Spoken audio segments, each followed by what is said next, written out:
This has been a momentous day. It has been quite significant. And the reason I'm a little late is because I have flown two of the most significant doctors in as it relates to how can we save our African American brothers and our Hispanic brothers from this awful disease. And I thought today that I'd go in a natural way. We've talked supernaturally.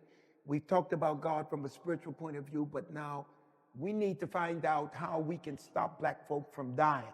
And that's why we have flown two very influential men in. You have many questions, I have questions, and we want to begin with them. So I'm going to pray and reach everybody. I've reached out to Sean, I've reached out to Snoop, I've reached out, Rick Ross is in the building. I've reached out to everybody so that we can get to the bottom of how can we save black people from this disease. We're dying. The proportion is too ridiculous. It's like the Vietnamese War, where most of the fellows who died and were black. We can't do this anymore. We've got to find a way to solve our problems. And if God has given us two men who naturally know how to get us out of this, then we can give him praise and glory. Let us pray. Father, in the name of Jesus, we thank you because you've allowed us solutions to our problem. And we believe that we have great solutions to our problems right now in this space. And we pray, God, that you will open our eyes. Help us to understand that maybe we don't need to open up Georgia and everywhere else until we have the kind of resistance to stand this test. And I bless your name right now because you are God all by yourself. See us through this, God, in Jesus' name. Amen. Amen. Amen. Amen. I want to introduce two very, very special people. And I met, and you have had an experience with Dr. Wilson Washington, who happens to come all the way from D.C., and Dr. Matthews is coming from Atlanta. And they're here. They came for no other reason than to enlighten us because of Stephen Morris and because of Sean Combs. I brought them here, and Rick Ross introduced me to them. So I am happy, and I want them to take as much time as they need to talk to us. So I present to you right now Dr. Wilson Washington. Thank you, Bishop. I'm Dr. Wilson Washington. I'm the President and Chief Executive Officer of Consumer and Business Education Initiative. Our focus is to try to engage an effort into our African American communities and our communities of color, which includes Hispanics and Native Americans and tribal organizations. Our push is to be able to inform and do three things: increase the education, increase the awareness, and increase the intervention in our communities of color. So with that, I'll come back to me, but I want to introduce my good friend and colleague, Dr.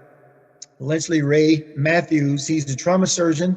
He also has the biochemist background, and he's actually has found one of the most brilliant breakthroughs in the 21st century.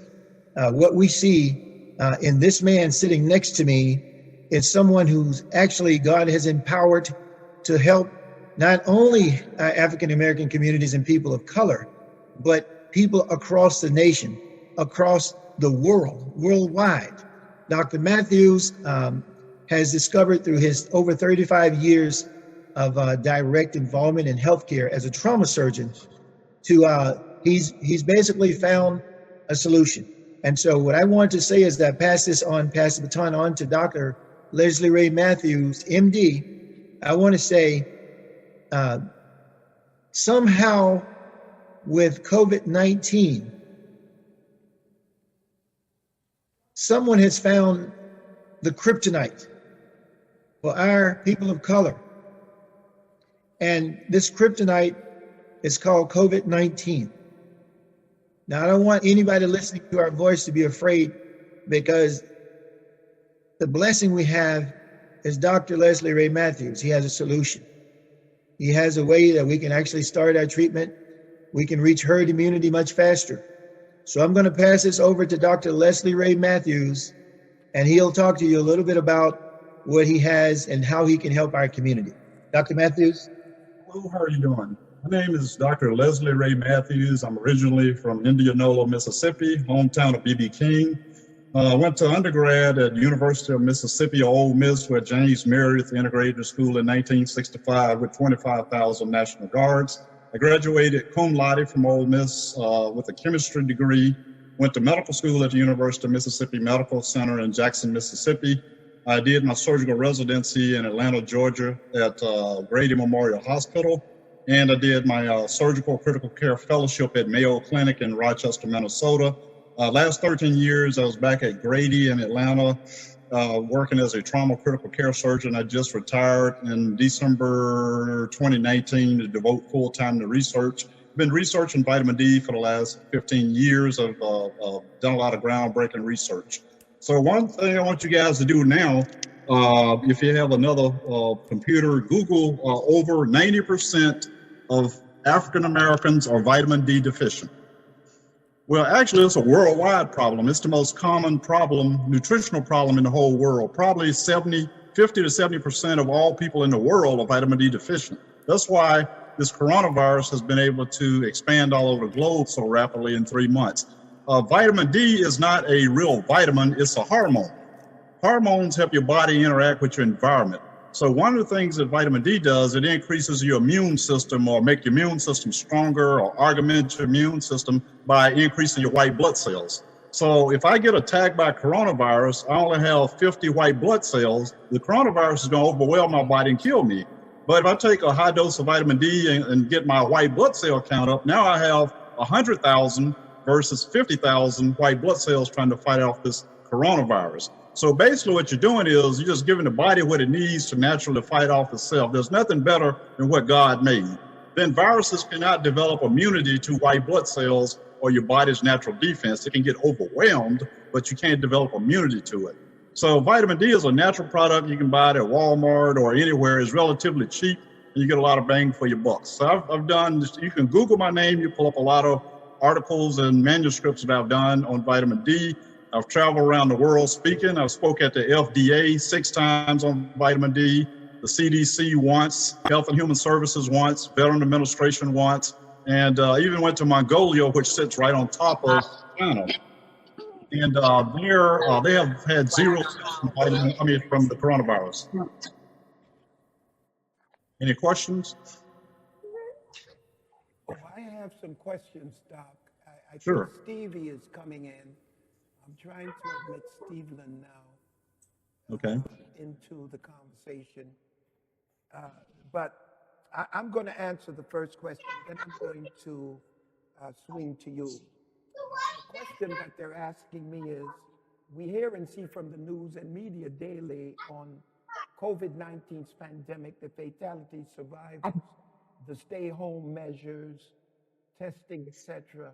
Where is the voice of the church in this pandemic? What should we be hearing from the church?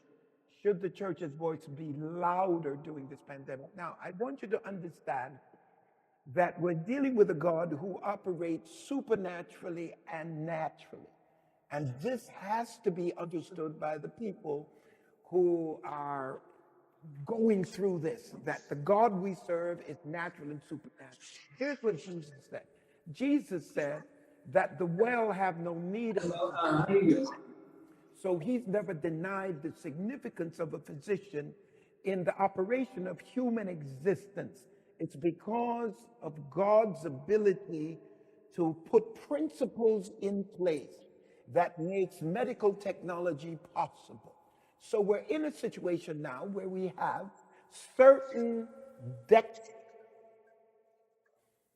keeping this disease from coming upon us. And now we're going to increase that because we're dealing now with 2 gentlemen who are going to talk to us about increasing our natural God-given defense against disease. And that's the white blood cells fighting. Vitamin D becomes necessary. So here is the voice of the church.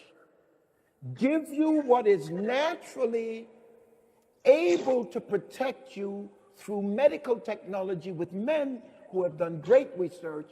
That's the voice of this church. Here is who I'm presenting to help us through this naturally. Now, if we follow principle, then if it doesn't work for us, we're ready for miracle. But I am not projecting the supernatural before the natural, because God is the God of the natural. So here's my voice loud and clear. Let's fortify our bodies to be able to handle whatever comes our ways. We've got the experts on. The church is not an expert in medical technology. I have the experts here with us right now. Any other questions?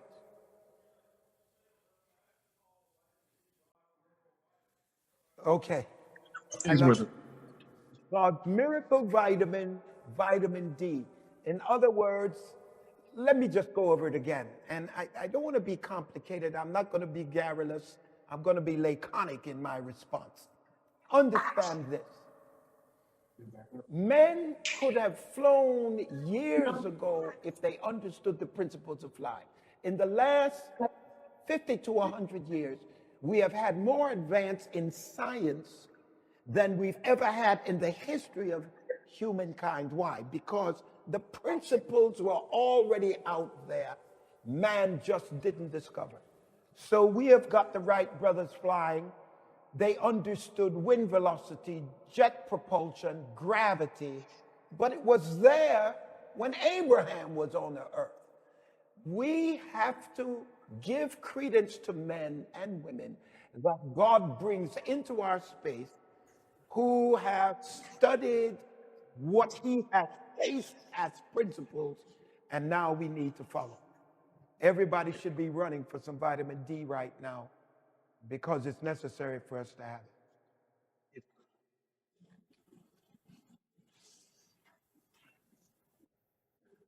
Now, who's giving me the questions? Because I know questions are coming in. How does coming back into the sanctuary look like from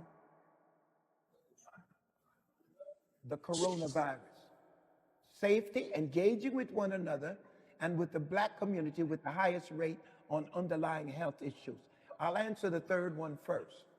We are working now on fortifying the immune system of our brothers and sisters. That's why we flew 2 doctors in.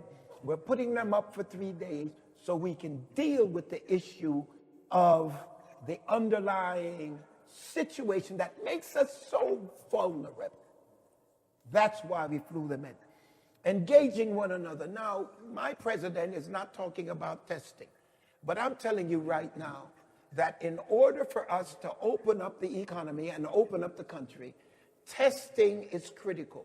It should be so that each one of us has a card that says, I am okay, I can function.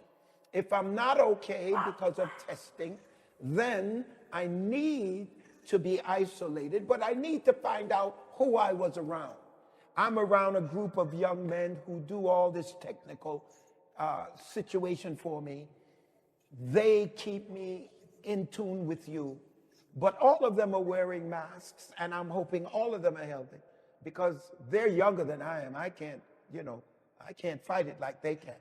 But I've got the doctor here because I need all of us to understand that God operates in the natural as well as the supernatural. You have not lost faith to have faith in the natural things that God has placed in principle.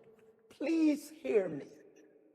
You have not lost faith. And like Jesus was tempted by the devil to jump off of the pinnacle of the temple, he said, I will not tempt the Lord my God. We have the experts here. Let's hear them. I'm saying to all of my rich buddies in the world that care about black people, let's make this available to all of our people. I don't care if they're overweight, high blood pressure, sugar diabetes. Let's make vitamin D and whatever my doctor has available to all of us.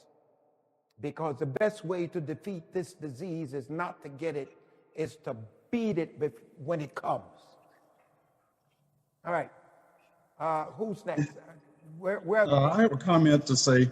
If you go to Google Mongolia and coronavirus and deaths, you find out the whole country of Mongolia, which has a population of 3.16 million people, they've had, like a couple of weeks ago, only 16 cases and 0 deaths. So I was over there last year in April 2019, where I did talks to the entire government, all the elected officials, and train them on the use of vitamin D. So they have a nationwide vitamin D program. And they sit right above China, which is basically the hot zone. They've not had a single death because everybody in the country is basically on vitamin D there. So you can Google this for yourself and see it.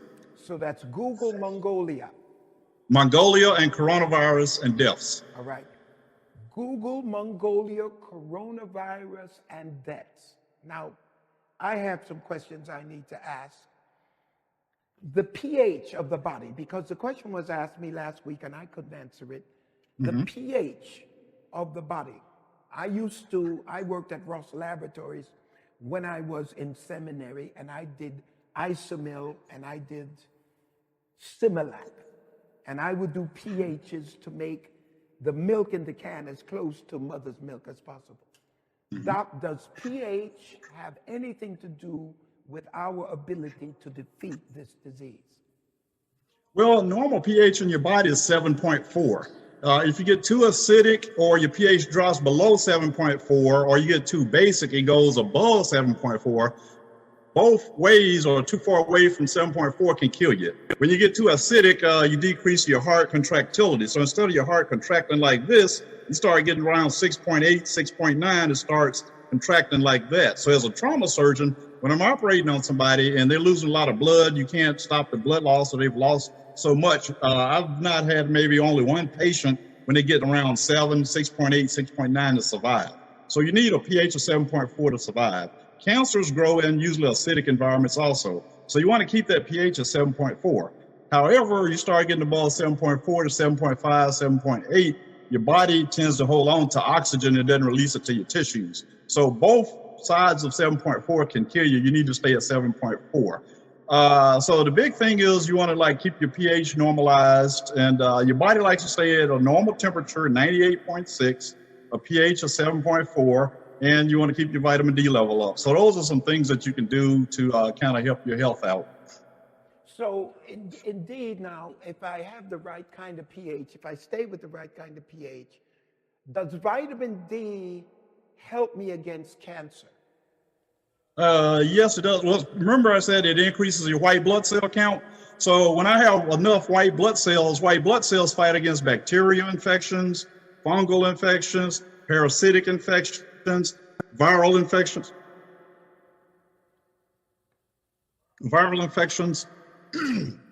and it also fights against all that, and cancer cells also. So your immune system basically fights everything that's foreign that comes in your body. Oh, so then you're saying that, now explain a hormone as opposed to a vitamin. Yes, okay, yeah, definitely. Great question, Bishop. A vitamin is kind of like a spark plug in your car.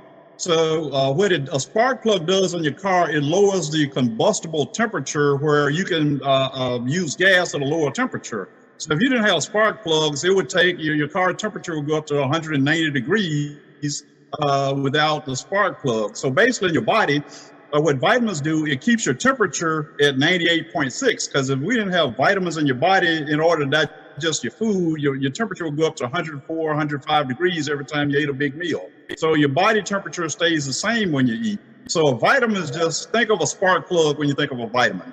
A hormone works in your blood system. Hormones help us interact with our environments. Let's look at the male hormone testosterone. It affects everything in your body. As you get 13 years old, a kid normally, it affects his vocal cords. He gets a deeper voice. It affects his muscles. The muscles begin to get more muscular and more defined. It affects his ability to reproduce. The sperm become mature where he can reproduce at that age. And you begin to get facial hair. So hormone works on your body and help you interact with your environment. So you don't have any hormones, you have a hard time interacting with your environment.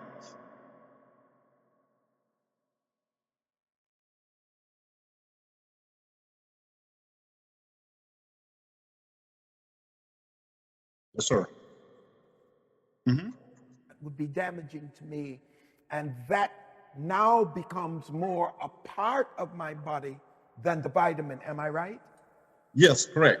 Okay, so that means then that this vitamin D is essential. Now, the question I must ask is there anything that goes with this vitamin D that triggers? And I don't want to get into your patents, but I want to understand what is the formula that triggers the vitamin D quickly. For instance, if you came to me right now and I am in the middle of this virus, would you just dump vitamin D by itself, or do you have a formula? I have a formula basically and stuff. So I have a protocol formula that I've used for the last since 2008 at Greater Memorial Hospital. We lowered the mortality rate from 12% down to 3%. These are people that have been shot, stabbed, fallen out of cars, falling out of airplanes, and they have multiple injuries. They had one guy that fell 500 feet out the sky and survived and walked out of the hospital. He had about 18, 20 different life-threatening injuries. And so it helps your body with everything. So it's complete. I want to ask you a question. I'm really dumbfounded because why haven't, I know you've talked to people because I've Googled you and you've been all over the world. You've talked to CDC. Tell us some of the people you've talked to. Like I said, I've been to the FDA 6 times. I was the first person that they ever let speak at the FDA about a vitamin. And so they didn't know it was a vitamin. I mean, they didn't know it was a hormone. They thought it was a vitamin because their position was they didn't believe vitamins do anything to help healing. But then I explained that, well, being a chemistry major, I see things differently. Most doctors were biology majors, so they don't understand things on a chemical basis. For example, night blindness, you treat that with vitamin A. Scurvy, back in the old days, you treated that with vitamin C. If you have steroid-induced wound core healing, you treat that with vitamin A. So vitamin can help in treatment. And so vitamin D is not a vitamin. It should be called hormone D. It was discovered 100 years ago, and they thought it was a vitamin. They just named it the next thing, vitamin D, but it's really a hormone. So you have receptors for vitamin D on every cell and tissue in your body, so it has to be important. And then remember now, this is the only vitamin, the way this thing is made is unique. Vitamin D, you only get 10% from your diet, 90% comes from the sun striking your skin. So the sun strikes your skin and take cholesterol and make a dehydrocholesterol. Then it goes to the liver and add a hydroxy group on it. Then it goes to the kidney to get another hydroxy group. So God made this thing so complex it involves the sun. So you know the energy of the sun. So the SON made the SUN, which helps us make vitamin D. So vitamin D is very important. And so no other vitamin goes through all that. So in order to make vitamin D in your body, you need healthy skin, you need healthy sun, you need a healthy liver and a healthy kidney. And that's kind of complicated. So I say there's something different about this substance. God went through all this trouble, whereas rest of the vitamins, you can just take them and the body doesn't make them. Well, the interesting thing then is now, how does my pigmentation hinder? If you're telling me that white people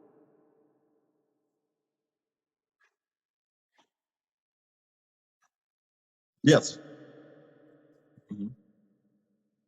Okay, that's a very good question, Bishop. That is probably the most important question. So I need to make sure everybody get this point.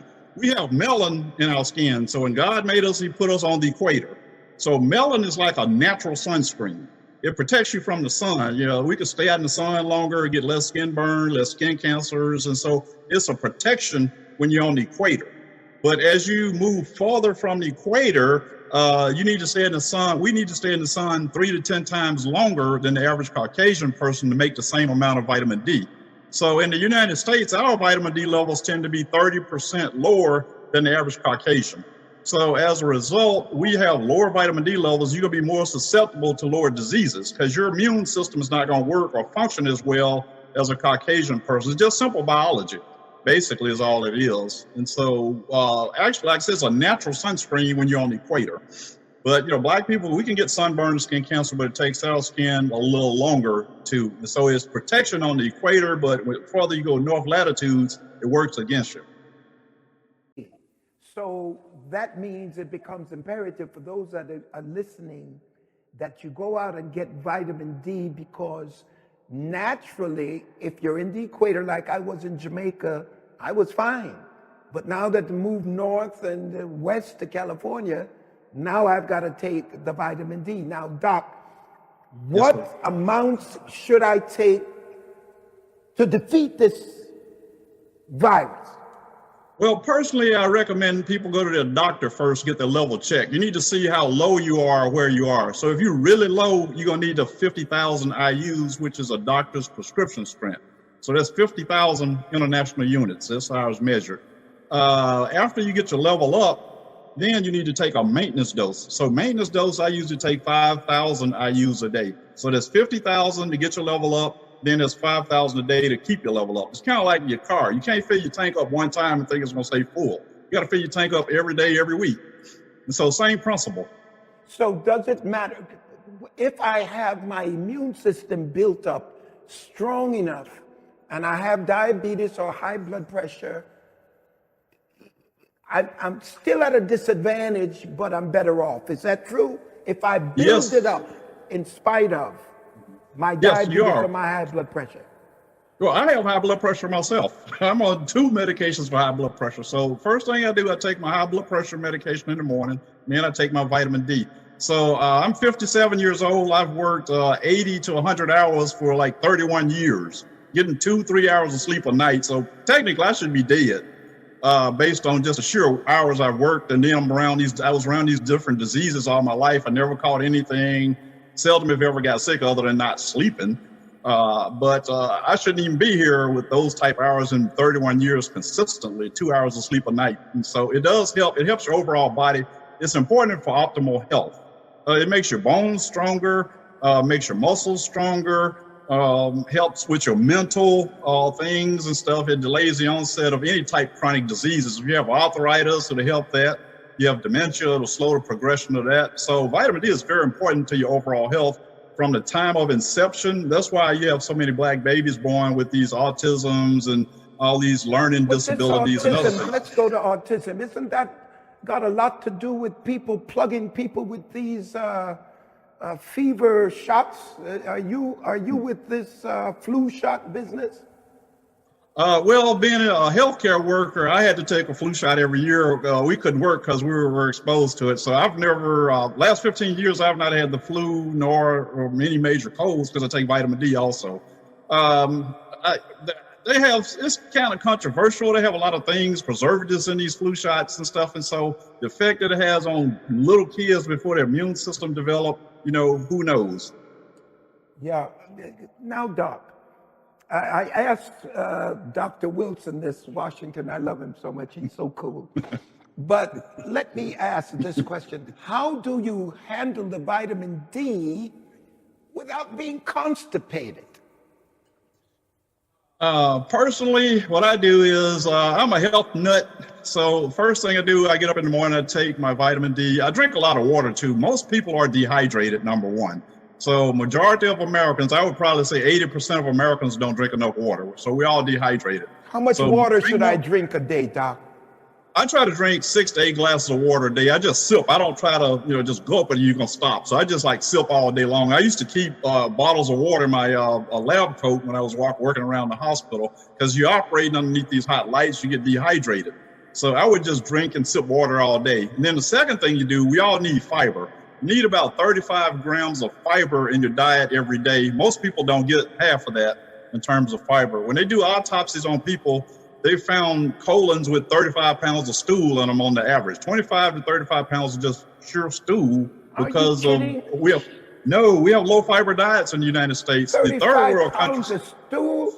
Yes. Are you telling me that people are full of? Yes, sir. Literally. Literally. My goodness. And it's out of there that most diseases come, eh? Yes, death begins in the colon. Yes, sir. Death begins in the colon. So you got all that stool sitting there. That stuff is toxic. Well, you know that smell. It has methane gas in it and all other type things. So God designed, like, every time you eat, you should evacuate. And so Okay.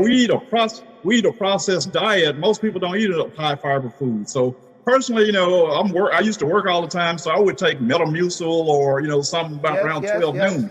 So I would take my vitamins and my blood pressure pills at 4:30 when I got up every morning. Then around noon, I would always take an 8-ounce glass of water with some Metamucil or some fiber.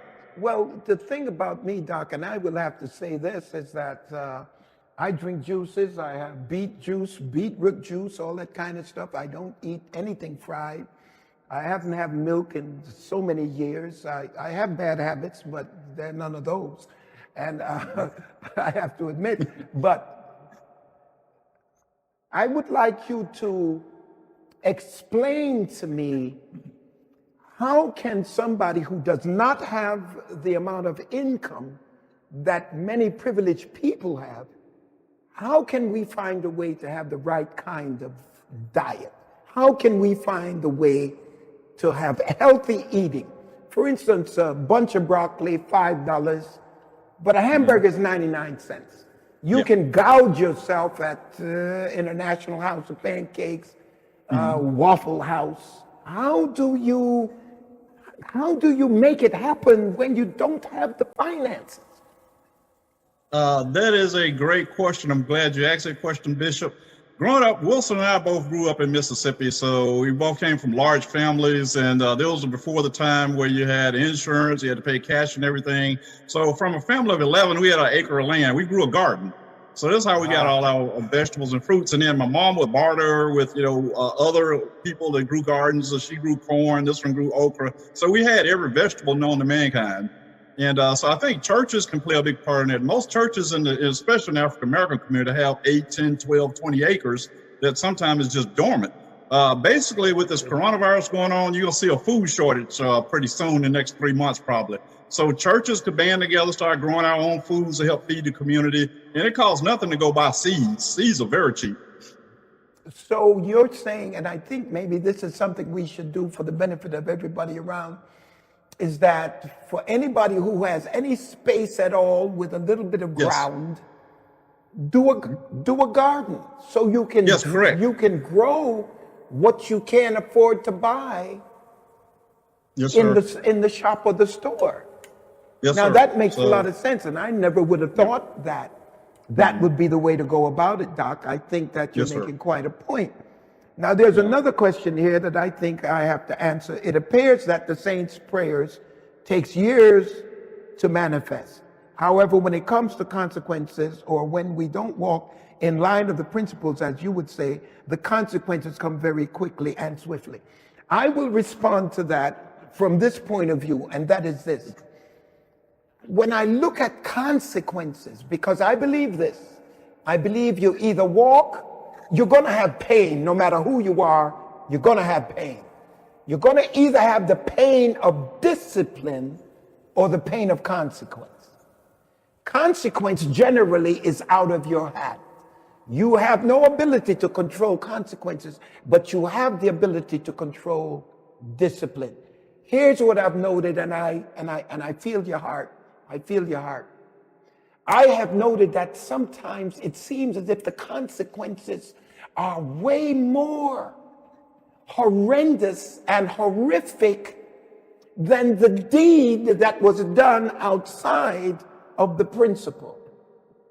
You end up having a baby with some woman out of wedlock. I will not say illegitimate, because no child is illegitimate.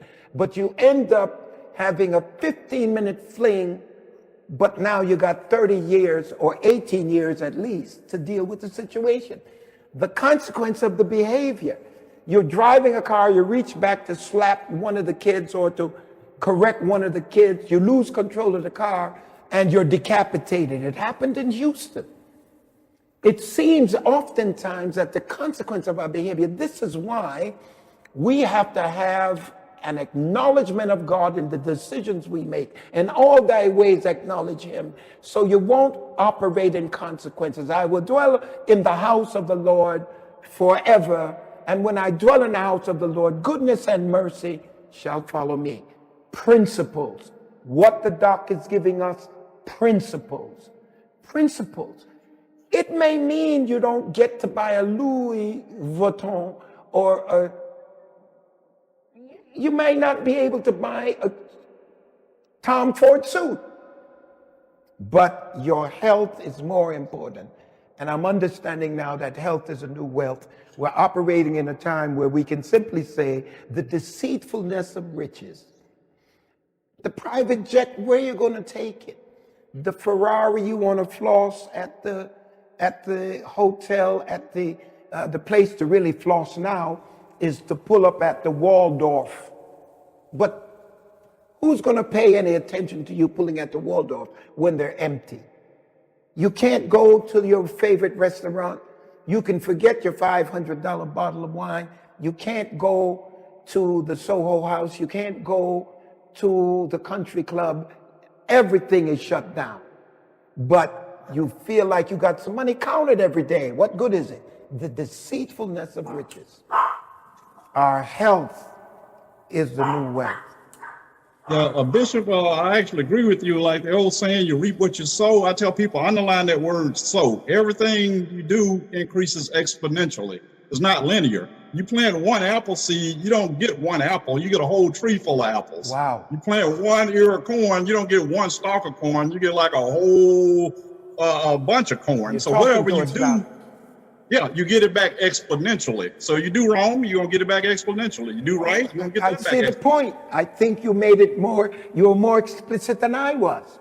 And that is, whatever you sow, you reap, but you always reap more than what you sow. So Correct. if you're sowing negatively, then you're going to reap in a very serious way. Correct. And it's going to seem as if it's unfair, the reaping.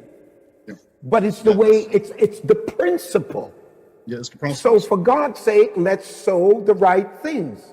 Now, Lisa Collins is saying, Lisa, I love you. Lisa is saying, is 1,000 IU vitamin D3 sufficient? Are we talking daily, Doc? 1,000 IUs, that's dosage for a child from maybe 1 year old, about 13 years old, and then from 13 to about 15, 2,000 IUs. Then like 15 above the adult-sized kid, 5,000 would suffice. Actually, I worked with a high school football team back in 2011 and started these kids on 5,000 IUs. They did not even have a weight room, and they were the strongest, fastest kids in the whole state of Georgia. Nick Saban, Kirby Smart, all the top coaches were coming there. The defense for these kids in high school, they had 11 kids on defense, and the average time for the whole 11 kids was like 4.6 40-yard dash. With that. So it helps kids too. Most kids are vitamin D deficient. 1,000 is not enough for an adult. It's not. But for a child 1 to 13 years old, it's sufficient. So let me ask a question then, Doc, because obviously this question that Lisa asks is centered around whether or not you can OD on D3. Okay, that is another. Okay, I need you to listen real carefully to this point. When I was in medical school, that's all they ever talked about was vitamin D toxicity. Okay. We only had one lecture on nutrition, and we were just told eat 3 meals a day, you'll be healthy. So being a smart aleck like I was like, how are you going to do that when you only get 10% of vitamin D from your diet? Okay. 90% of vitamin D comes from the sun striking your skin through, like I say, going to your liver and all that stuff. All right, so even if you ate a healthy 3 meals a day, you're not going to get enough vitamin D because most foods do not have vitamin D in it, number one.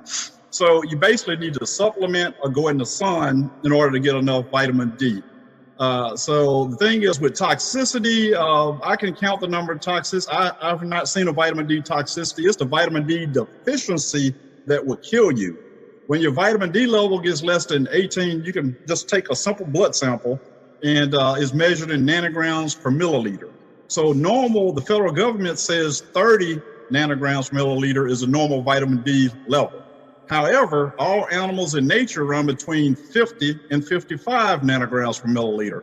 So the first question I ask myself, who's smarter, Mother Nature or man? Mother Nature, man. I said, well, God and Mother Nature wins out to me. The animals are smarter than we are. And so if you notice, when we take animals into captivity, out of the wild, they have a hard time reproducing. They get fat, they get diabetes and cancers just like we do, because now we got them in these enclosures where they're not getting sunlight either. So all animals and plants even make vitamin D. So that should tell you how important it is. So plants make D2, we make D3.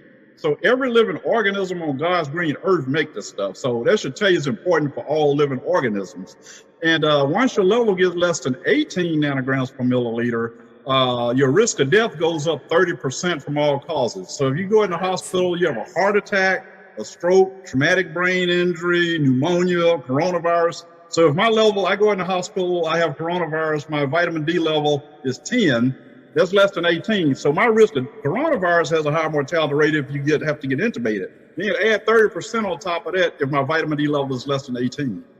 So that's something simple I can fix. I can cut my risk of death by 30%. Wow. And that's significant. So that's what I've done. Now, there's another question. Somebody said, where is the data for coronavirus and how it has responded to your formula? But you already told us that with the Monrovia piece. So yeah, Mongolia. Yeah, Mongolia. Mongolia. So we're saying then, to the person who asked this question, Google Dr. Matthews. Just Google my name. L. Ray Matthews. L. Ray Matthews and the Mongolia, and then we'll get the answer to this. Now, how does coronavirus affect type 1 diabetes? That's another question I have. Diabetes, all these diseases, these are chronic diseases. So aging, diabetes, high blood pressure, heart trouble, all those are things that usually come along with aging and higher chronic infections. So what vitamin D does, it decreases the chronic inflammation in your body. So type 1 diabetes is usually, that's like juvenile onset diabetes. So you can decrease the amount of inflammation. High glucose in your body is bad. So what a diabetic is, it's a person that has glucose that they can't use. So there we go back to those hormones again. The hormone that gets glucose into your cells is called insulin. So no insulin, you can't use glucose. It's kind of like having not having the right key to get in your own house, or you don't have the password to get in your own puzzle. So this glucose just stays in your blood system and it starts damaging all your blood vessels. So basically one thing that vitamin D does in diabetics, it decreases the chronic inflammation in their blood vessels, and it can decrease all the chronic side effects they can get. So as a surgeon, I can't count the number of toes and legs and things that I've had to cut off, because people had bad gangrenous legs, bad infections from diabetes. It can cause blindness, with the small vessels in your eyes. 2/3 of diabetics die from heart attacks and strokes, which is due to chronic inflammation. So it decreases the amount of chronic inflammation in your body. So for my sake now, diabetes type 1, diabetes type 2, what's the difference? Diabetes type 1 is juvenile onset. It's from like a childhood, and type 2 is like you develop it during adult time. It's usually more due to chronic inflammation. So my mother ended up with diabetes in her late stage of life. Why so? That's type 2 because of chronic inflammation in your body. When you're young, your body is efficient. Just like a young kid can eat whatever they want. When I was 18, I could eat a Big Mac at 2 o'clock in the morning, no problem. Now I eat a Big Mac at 2 o'clock in the morning, I'm going to hallucinate, my belly's going to hurt, I'm going to have a reflux, and I'm going to feel that burger the next 2 days. So as we age, our body you're going to decline a little bit, but do you want to go straight down, or you want to go gradual decline? So vitamin D kind of help you. So us preachers who are eating at 12 midnight like it's 12 noon at 70 years old, we're just trying to die. Well, just eat light things. Get your orange. Apples are good because they have fiber in them. So I just eat an apple at midnight if I'm still up, or grab an orange or some light popcorn or something light. I don't eat a steak or a burger. Doc, that does not go with the opulence of being a bishop. Okay. What we do is, tonight we're going to have a steak, and it's going to be, and we act as if, and it's a bad example that we're setting for the people we pastor. Yes. We have them standing around serving us in the middle of the night when they got to get up early in the morning. I don't go to any of those things. I'm sorry. It's just not now. Bishop, Let I want me to pipe ask you in. this. Wilson, go ahead, Doc. Let me pipe in while you're talking about food and nutrition. I want to just pipe in because it's so important that Dr. Matthews gets to speak and to speak right into the hearts of Americans, especially African Americans. Yes. But these underlying medical conditions, we really need to highlight them, and we need to. This is part of my push to educate our communities. Obesity, for example. We're talking more scientific about the swelling inside the body, but let's go outside the body. Overweight, obesity generally leads to a challenge with diabetes. And so we have a lot of our people in our communities, male and female, that are dealing with obesity. That's one of the underlying risk factors where this COVID-19 virus is going to, you're going to have a challenge with it. You're going to see it and you're going to face it and you're going to wrestle with it. Other things that we do have in our community that have those underlying risk factors: high blood pressure, which is generally associated with obesity, kidney disease, asthma, which is something you could potentially be born with, but as you grow up and still have a challenge with asthma and inflammation in your bronchial tubes and your lungs, you're going to deal with asthma. COVID-19 is going to give you a challenge. You're going to wrestle with that. Congestive heart failure. As we age out and the older we get, it's going to get, and you have congestive heart failure and you're taking medications for that, you can suspect that you're going to, if you come in contact with COVID-19, you're going to have to wrestle with that. The HIV and AIDS, those clients, those patients are going to have a challenge dealing with this. And any other autoimmune system problems, lupus, all these other diseases, you will probably have a challenge. Now, the CDC talks about social isolation, and we all understand that so well. And it appears, since America is locked down, that America is going to be saved strictly with social isolation and lock-in. That's only part of the solution, and this is why you need Dr. Matthews. We need Dr. Matthews' solution out there in the community helping people. Let me tell you why. Social isolation, social distancing, quarantine, travel restrictions, all those are part of a mitigation strategy, which is on one side of this problem that we face called COVID-19 pandemic. Those are all mitigation strategies.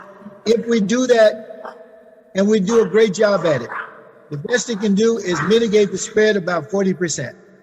So you got another 60% of this very infectious, very contagious viral microorganism that's out there that we cannot even see. 60% of it is still out there, and it's finding ways to survive. It's mutating different ways. We have to recognize that if a storm is coming at us and we're able to stop 40% of it, 60% is still coming. And so it's coming right for our community. So rather than be afraid of it, we have to lean into it. And this is what Dr. Matthews brings to the table. He brings a solution, a protocol that allows us to lean into the storm and be able to negotiate the storm and get through the storm. Because it's very likely that with 60% of 100% coming at us, it's very likely, although we do the mitigation through social distancing, social isolation, quarantine, mandatory lock-in, travel restrictions, we're doing that. America does a great job at it. But that's only fixing 40% of the problem. So we got to recognize that we are going to be hit, and we're going to be hit very bad.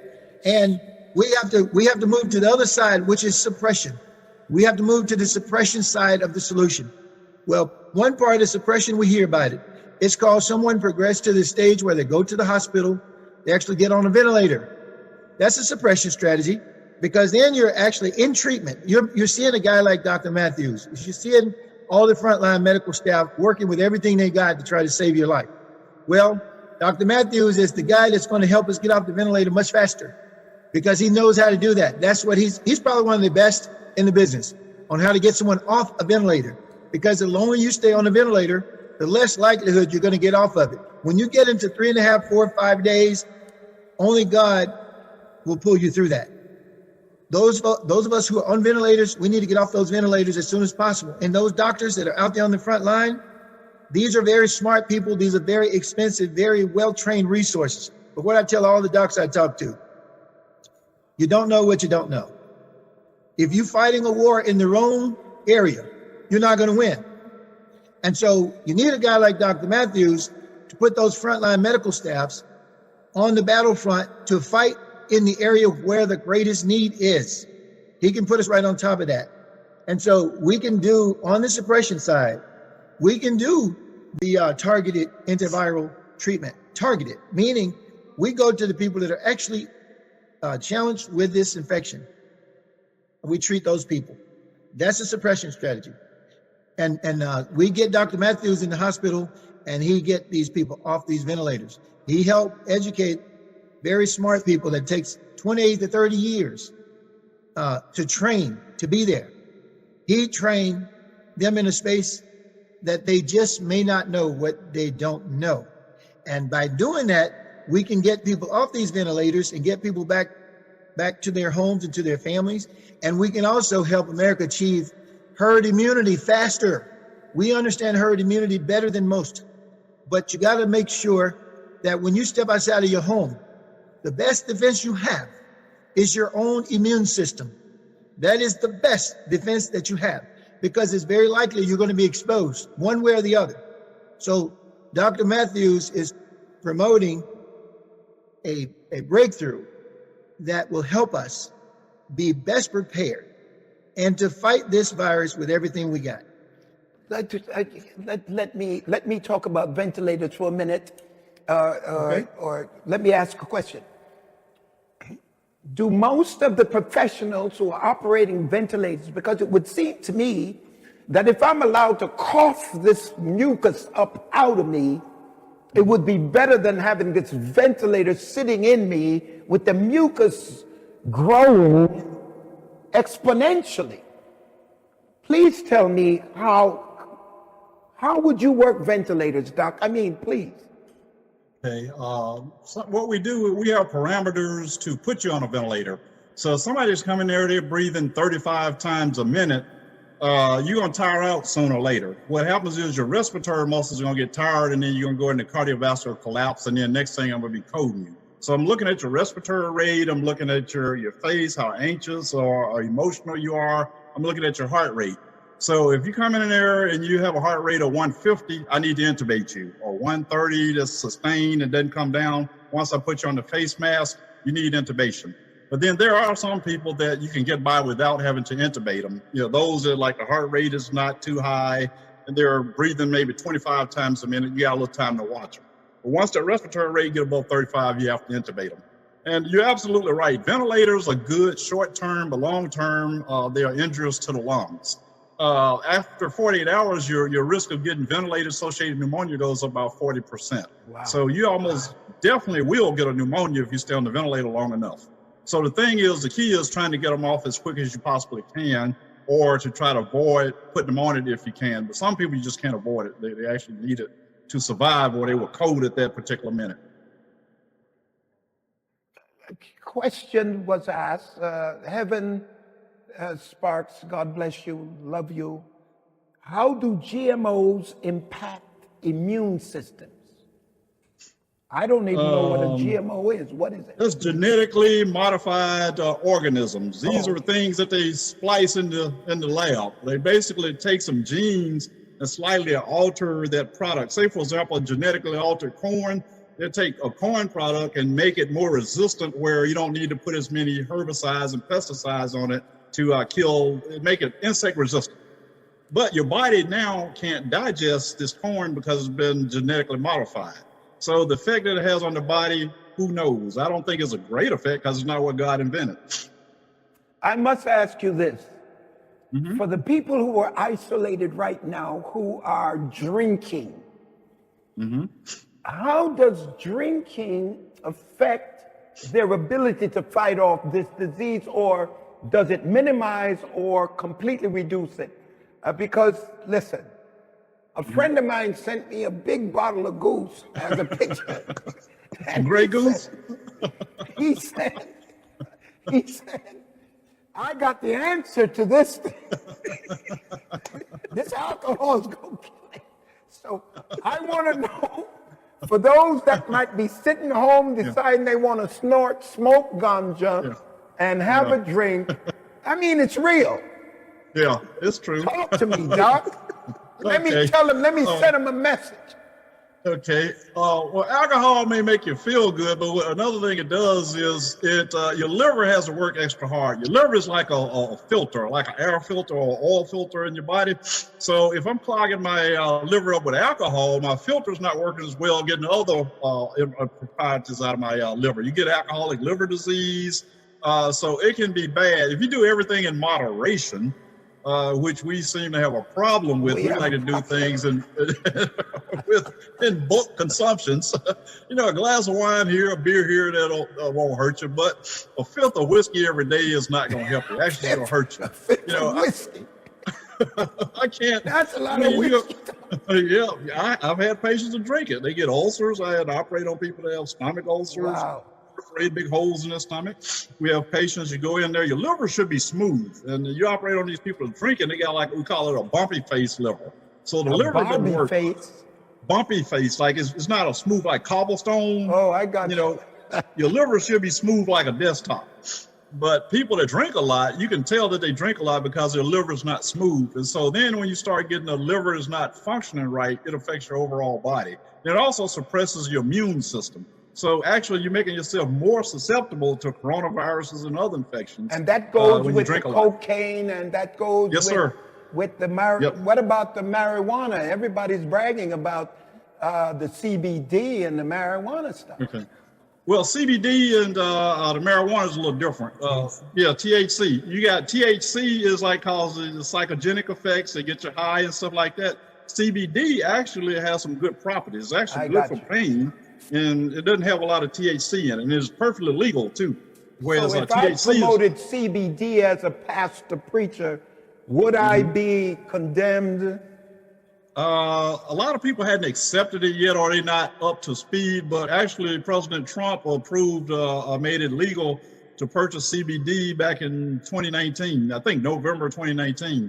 And so you still have to be careful because everybody's not up to date. Like you go to Nebraska, they might arrest you for having CBD. Well, if President Trump did it, anyway, I'm gonna leave that alone. You also have to have a very low percentage of THC there too. So a low percentage.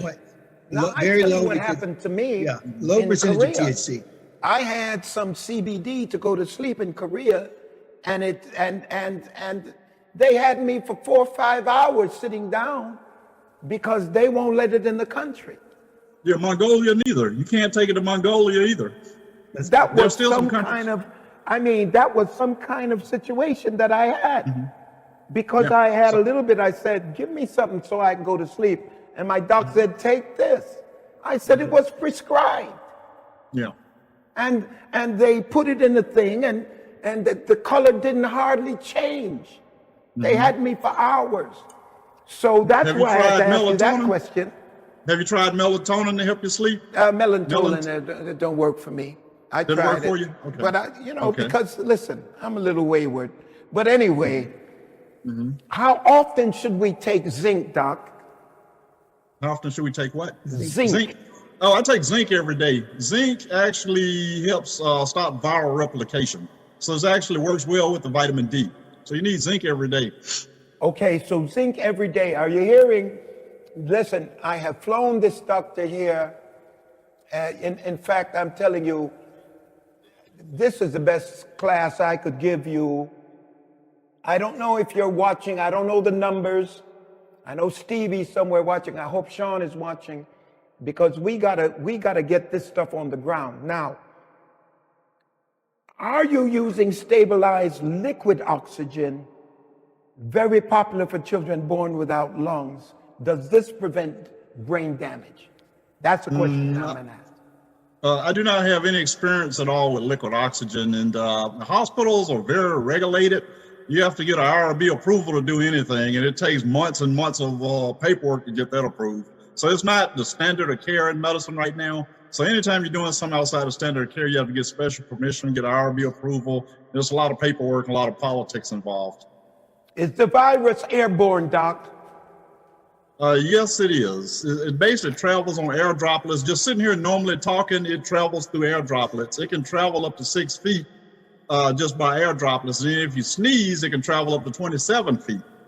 And it's also in the Wow. air condition. Yes, they're not letting you know everything. And 27, if you sneeze, because remember, sneeze is like forceful, whereas just talking, it just go like 6 feet. But it can sneeze and then it can stay airborne for 3 hours. So you can walk through somebody's sneeze. So if I were to Let me add to that. Let me add to that, Bishop. go ahead, Wilson. Also, yes, it's certainly promoted as droplets, and what you might think is a droplet doesn't necessarily is not necessarily airborne because it's heavier, so it's going to eventually fall to the ground. So if you sneeze droplets, and of course they fall to the ground 6 feet or so away or 10 feet away, what we have, especially in this time of the season, we have a lot of Mother Nature things going on. We've got the pollen and we have the winds. And remember, this thing survives outside of the body for hours.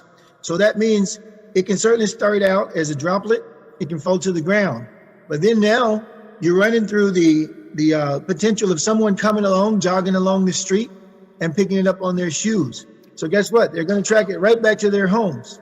Okay, or they may come along and rub against the bush or the stainless steel surface, and they're going to pick it up and they're going to move and take it right back into their homes. The contagious nature of this virus is, I would say, use the word magnificent. One person can infect an entire community. That's how contagious this virus is. So it can hang out. This virus has those little spikes on it. These spikes is almost like little suction cups.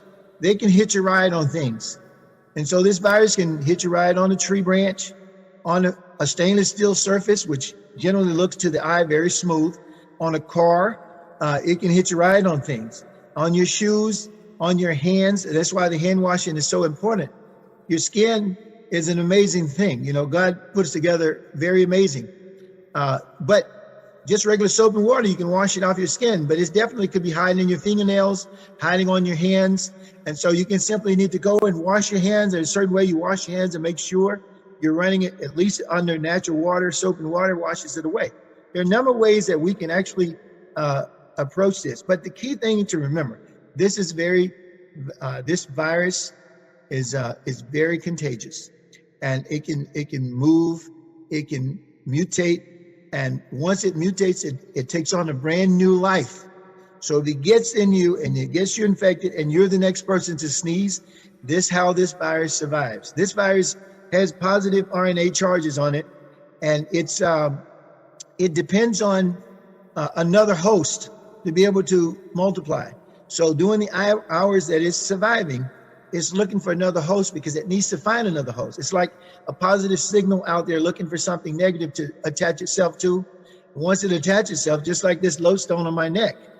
And once it attaches itself, then if that's a host, then it enters the host and it multiplies and create a whole new set of viruses through mutation.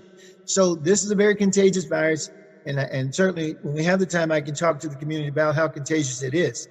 But yes, it can become airborne. Yes, it can become airborne in different ways, and it can hitch a ride on various objects. But and it your solution to the problem is not the 40% that we save because of the action we take to separate. Your solution to the problem is, let's build a community of people who are strong enough that when this thing hits, we are capable of suppressing it because of the system that God gave us. That's what you're saying. Fight it off. So Yep, I am absolutely. on high blood pressure pills until I get the right kind of diet, the right kind of exercise to get me off the pills. I'm not taking the pills so I can keep eating big steaks all day and all night. I'm on the pills until I get the kind of behavior. So you're telling me, let's stay separate until we get black people and Hispanic people built to the place that if the disease comes by, we still have the power to resist it. Well, Absolutely. you can fight it off. Now, Yes, here's what and that's people tell me. That's what I call it, lean into the storm. We got to lean into it. Lean into the storm. We got to lean into it. Aggressively operating. Now, Yes, here's what people tell me. absolutely. They say, Bishop, you're too thin. You need some fat in order to offset a disease. In case you get sick, you got a little fat on you. How does fatty tissues fight disease? That's a great question, Bishop. I'm glad you brought that up. African Americans, we have obesity is a big problem in the African American community. Obesity is not good because, number one, you lose 12 years off your life just by being morbidly obese. You give away 12 years. So you just basically tell life, I don't want these 12 years, you take them. You tell Father Death, come on 12 years earlier. You have increased cancers when you're morbidly obese. You lose 12 years off your life, increased diabetes. I just buried a friend, 59 years old. Wow. He was like 5'8", 300 pounds. I just buried a brother-in-law, 6'2", 400 pounds. Buried a second brother-in-law, 5'8", about 380. So all these people, almost, how many obese people do you know that are 80 years old, morbidly obese? Think about that. But the women live longer than the men. Now, I don't care how fat they are. Yeah, but it takes off of your life. And then it's bad on your heart, too. Your heart is about the size of your fist. So God designed a whale to, it's designed to be big as it is. So it has a heart proportionate to his body fat. So does an elephant and a hippopotamus. But no matter how big we get, your heart's still going to be the size of your fist. So you're trying to pump blood through when you were weighed 180 pounds. Yeah, so it makes a big difference. So the heart fails. Yeah. I've got some vitamin questions that I want to throw at you. Does vitamin D3 affect the liver in any way negatively? No. In terms of like, I've not seen any toxicities. You need to take almost 1 million IUs in order to get toxicities. Okay. And so actually it helps the body more than it hurts. A, B, C, E, F in vitamins. How necessary are they? A, B, well, you need all the vitamins. C, okay. All vitamins we need to take. Yeah, I'm glad you asked that. Your body needs 100 different enzymes, vitamins, nutrients, phytonutrients, amino acids in order to be healthy, in order to have optimal health. So most of us have about 70 different nutrition deficiencies, but the most common is vitamin D. So I can go down the line and just name you multiple deficiencies. But vitamin D is a hormone. It's a hormone. That makes it different. That sets it aside from everything. Okay, so we take the other vitamins. Vitamin C, you go to the bathroom, you urine all of that out. If you have use some of it. Some of it, use yes. some of it. Mm-hmm. But the vitamin D stays with you because it's a part of your body. It's a fat-soluble vitamin, whereas vitamin C is a water-soluble vitamin. So it goes through your urine just like you said. All right, now can we get all the vitamins with a single multivitamin, or do we have to do individuals? Another great question. No, I take a Megamin vitamin, which has all the other multiple things in it, and I take a separate vitamin D. So there's no one vitamin, there's not enough vitamin D in any vitamin. Now, this is a conspiracy question, Doc. Okay. What is 5G doing with us? I'm not an expert on 5G at all. So who do I need to call, Doc? You can ask Wilson that. I've read that you're short wavelengths. Okay, I'll gladly address the 5G concern. What I can tell you is I've not seen any evidence that the 5G has actually contributed to the spread of the COVID-19 virus. Now, having said that, I'm an engineer from the Navy. On our ships, we have something called You were in the Navy? Yes, sir. Yes, sir. I'm a retired What ship lieutenant were you commander. on? I was on the last one I was on was the USS Manitowoc, LST 1180 out of Little Creek, Virginia. Oh, I've been down to Virginia. I took it around the world. I've seen half of this world on that platform as its engineer. Wow. And so on ships, we have red lines where equipment that emits radiation, we tell people don't walk inside the red line because you're likely to get exposed to radiation.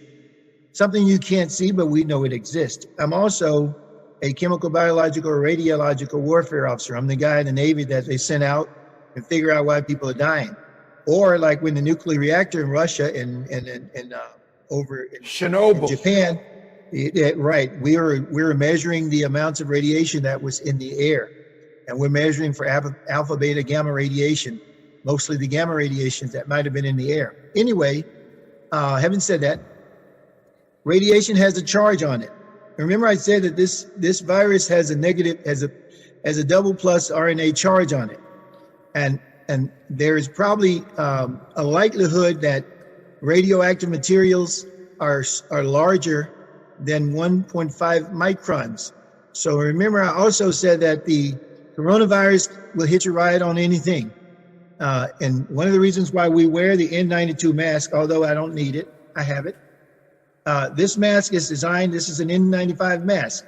This mask is designed to prevent any microorganisms from penetrating this mask if it's larger than 2 microns, because this filters it down to 1.5 microns. So if it's not that small, it's not going to penetrate this mask.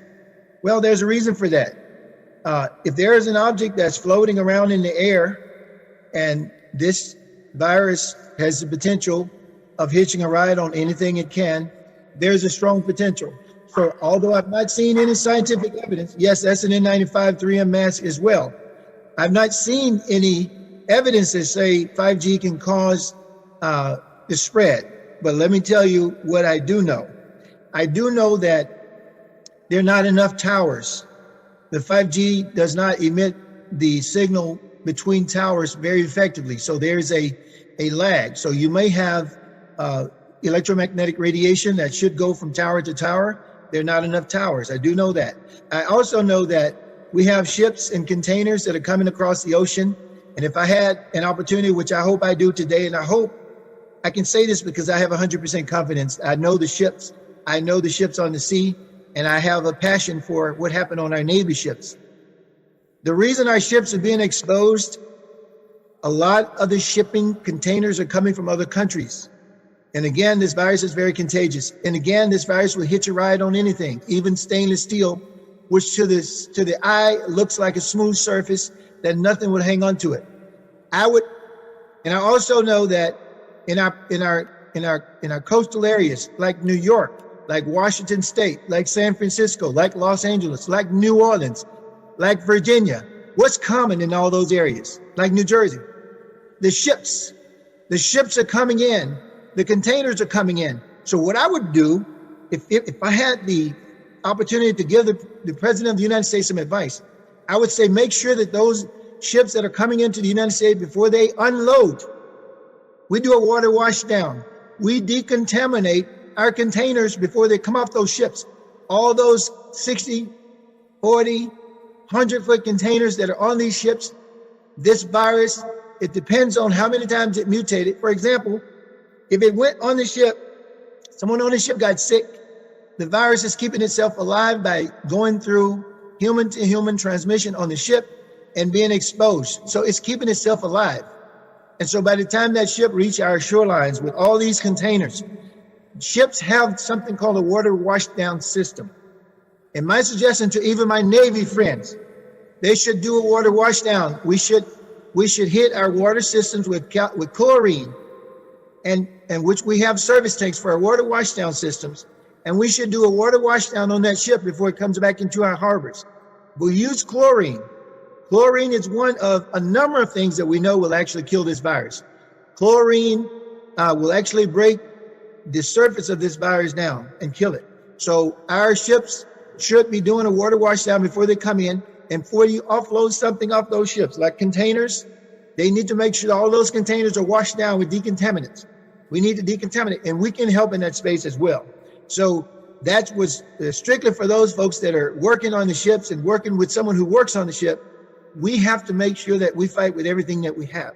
Recognize that this disease, this virus is very contagious. Recognize that it could very well be coming to our countries from all the ships that are coming into our country. And we need to do a water washdown before we take those ships off. Bring a truck. Some of those containers, they just simply bag them up, hook them up to a truck. It becomes the 18-wheeler that you see on the road.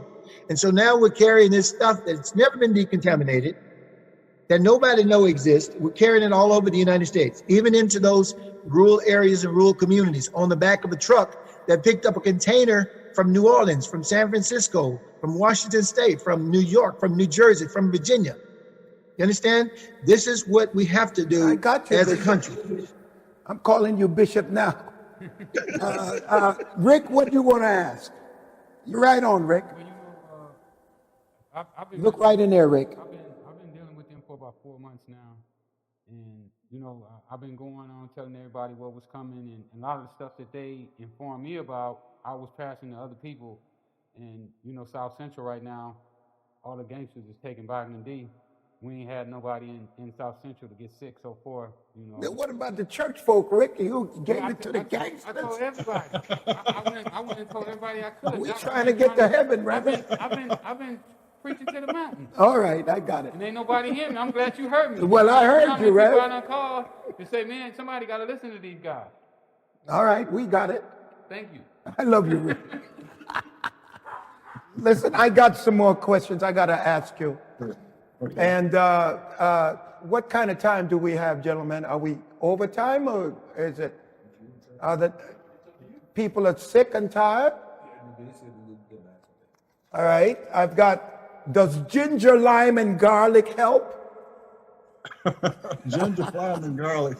I've heard. And this is my spray. Evidence. I spray everything. I've heard anecdotal evidence.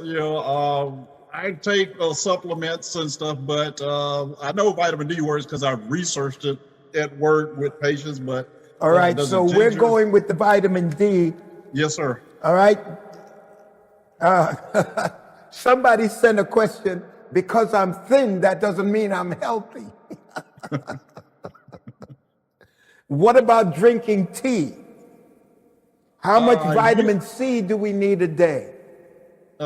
Personally, I take 1,000 milligrams of vitamin C a day, or you can take up to 3 if you think you got an infection or you think you've been exposed to the coronavirus. Vitamin C works well with D. They work well together. So the C and the D go together. Good. Yeah, they can. What is the best multivitamin?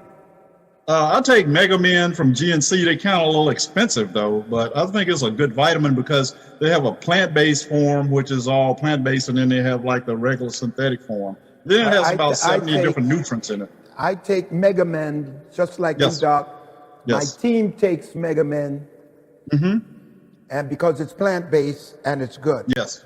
Now, I have a question. What about a well woman? A well woman? Because, women are women. So I guess women live longer than we do. Yeah. So a well woman still needs whatever it takes. Yes. Actually, I got my girlfriend and the whole family on vitamin D. So, yeah. They need to be well too. Doc, you're too old to have a girlfriend. You're like me. Well, I might settle down and get married. Who knows? Okay. Why is it difficult to lose belly fat? Because we're full of. That's one reason. Then we have a processed diet where we eat high sugars. God didn't design our body to eat a lot of sugars and processed food. We were meant to eat more natural foods, fruits and vegetables and things like that. Then as we get older, your metabolism slow down. And just drinking one Coca-Cola has 8 teaspoons of sugar in it. Good. So 8 teaspoons. Yeah. So that's like 200 and some calories. So you drink 4 or 5 sodas a day. That's a lot of calories. That's terrible. Yeah, it's terrible. So I try not to drink sodas. If I do, I just drink a half of one and just throw I the haven't other had a half away. soda in I don't know how many years. Yeah. I have my habits, but it's not sodas, I promise.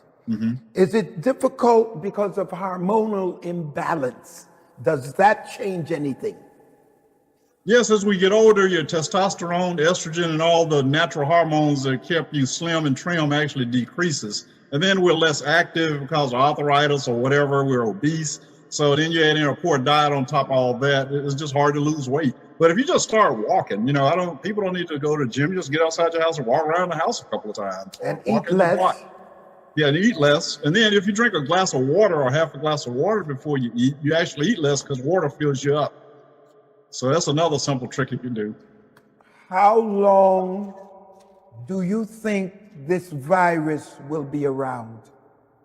And I think that's about the final question.